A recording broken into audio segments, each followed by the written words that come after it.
الحمد لله نحمده ونستعينه ونستغفره ونؤمن به ونتوكل عليه ونعوذ بالله من شرور أنفسنا ومن سيئات أعمالنا من يهده الله فلا مضل له ومن يضلل فلا هادي له وأشهد أن لا إله إلا الله وحده لا شريك له وأشهد أن محمدا عبده ورسوله أرسله بالحق بشيرا ونذيرا وداعيا إلى الله بإذنه وسراجا منيرا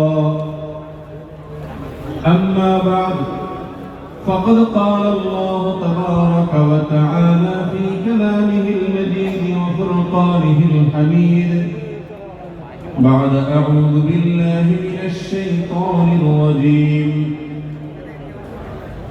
ادع إلى سبيل ربك بالحكمة والموعظة الحسنة وجادلهم بالتي هي أحسن إن ربك هو أعلم بمن ضل عن سبيله وهو أعلم بالمهتدين وإن عاقبتم فعاقبوا بمثل ما عوقبتم به ولئن صبرتم لهو خير للصابرين واصبر وما صبرك إلا بالله ولا تحزن عليهم ولا تك في ضيق مما يمكرون إن الله مع الذين اتقوا والذين هم محسنون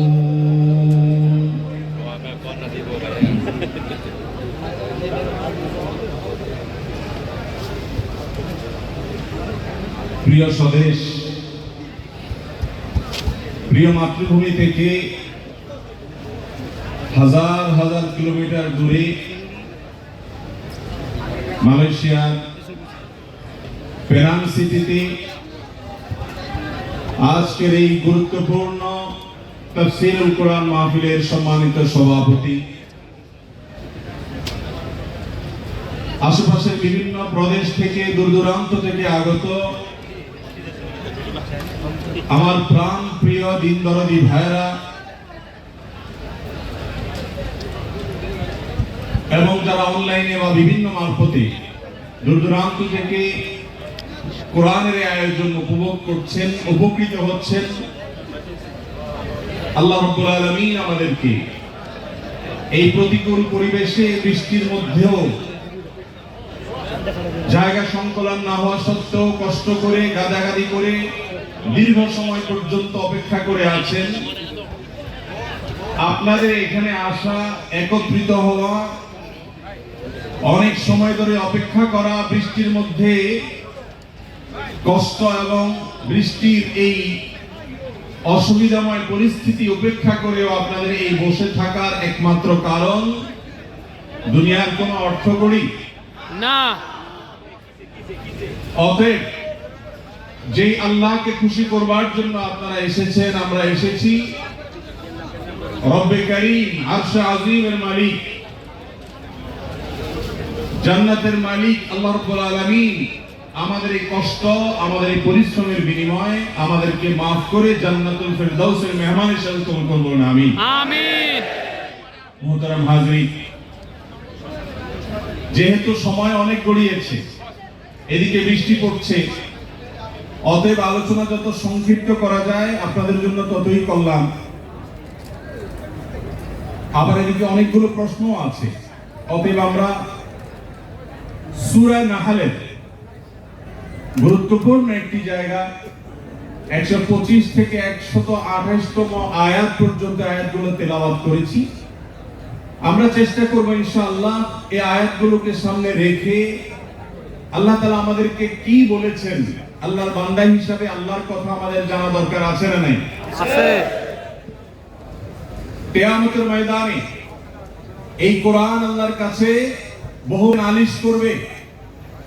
যারা এই কোরআনকে কখনো ছুঁয়ে দেখেনি, এই কোরআনকে কখনো বোঝার চেষ্টা করেনি, এই কোরআন কি বলেছে সেটা জানার চেষ্টা করেনি, এই কোরআন কোন পথে চলতে বলেছে সেটি মানার চেষ্টা করেনি, কোরআনকে যারা জীবনের গাইড হিসাবে গ্রহণ করেনি, এই কোরআন কিয়ামতের ময়দানে আল্লাহ রাব্বুল আলামিনের কাছে আমাদের বিরুদ্ধে নালিশ করবেন। আজকের এই তাফসীরুল কোরআনের এই আয়োজনে আমরা একত্রিত হয়ে কোরআনের একটি দার্স, একটি শিক্ষা, এই যে কয়েকটি আয়াত আমরা তিলাওয়াত করেছি, এর আগে কোরআন থেকে গুরুত্বপূর্ণ আলোকপাত হয়েছে। এই আলোচনাগুলো যদি আমরা আমাদের জীবনে ধরে রাখতে পারি, নিয়ে যেতে পারি এবং এমন ভাবে যদি শুনি যে আল্লাহ তাআলা এই আয়াতগুলোতে কি বলেছেন সেটা যদি জানি, অন্যকে আমরা শেয়ার করি, ইনশাআল্লাহ কোরআনের প্রতি আমাদের দায়িত্ব আদায়ের চেষ্টা কিছুটা হলেও করলাম বলে বিবেচিত হবে। মুহতারাম হাজিরিন, সূরা নাহাল কোরআনে কারীমের একটি সূরা। নাহাল শব্দের অর্থ হলো মধু পোকা। আল্লাহ রাব্বুল আলামিন কোরআনে কারীমে তার মধু পোকার মতো এত ক্ষুদ্রাতি ক্ষুদ্র সৃষ্টির নামে একটি সূরা রেখেছেন। এই মধু পোকা নিয়ে অনেক গবেষণা পৃথিবীতে মানুষ এখনো করছে। মধু পোকা বিষয়ক একটি গবেষণাকে কেন্দ্র করে পৃথিবীতে একজন গবেষক নোবেল পর্যন্ত বিজয় করেছেন। আর অনেক গবেষণা হচ্ছে এবং কিয়ামত পর্যন্ত হতে থাকবে। আমার আলোচনার বিষয় সেটি নয়। সূরা নাহালের 125 থেকে 28 নম্বর আয়াত পর্যন্ত আল্লাহ তাআলা আমাদের প্রত্যেকের উপরে একটি দায়িত্ব অর্পণ করেছেন নবী করিম সাল্লাল্লাহু আলাইহি ওয়াসাল্লামের প্রতি নির্দেশের মাধ্যমে।